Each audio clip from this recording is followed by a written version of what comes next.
coordenador do programa de Conheça a UF, que tem como objetivo apresentar a UF para alunos de colégios aqui de Niterói, de Itaboraí, de São Gonçalo. E ele veio aqui falar um pouco mais da importância desse programa aqui no dia de hoje do acolhimento estudantil. Renato, assim, como tem sido esse acolhimento estudantil, mais para o seu programa? Assim, os calouros, eles...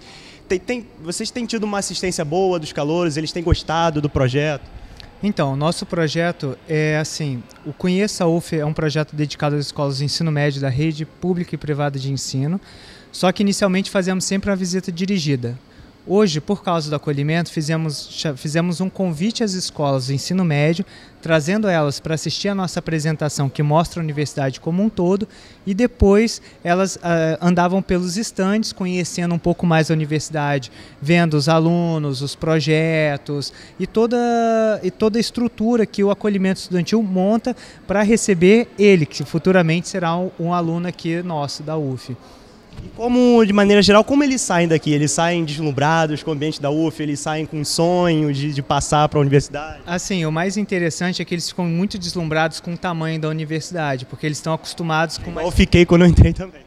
Que eles ficam muito acostumados com uma escola pequena, né? E daí você chega na universidade, às vezes você tem aula aqui e tem aula lá na farmácia, ou lá no Valonguinho, ou lá na Praia Vermelha. Então, assim, eles ficam muito admirados com a dimensão da universidade e principalmente na apresentação do projeto, nós mostramos as outras coisas que também existem nos polos, falamos de Oriximiná no Pará, falamos da fazenda de medicina veterinária que tem em Guaíba Grande.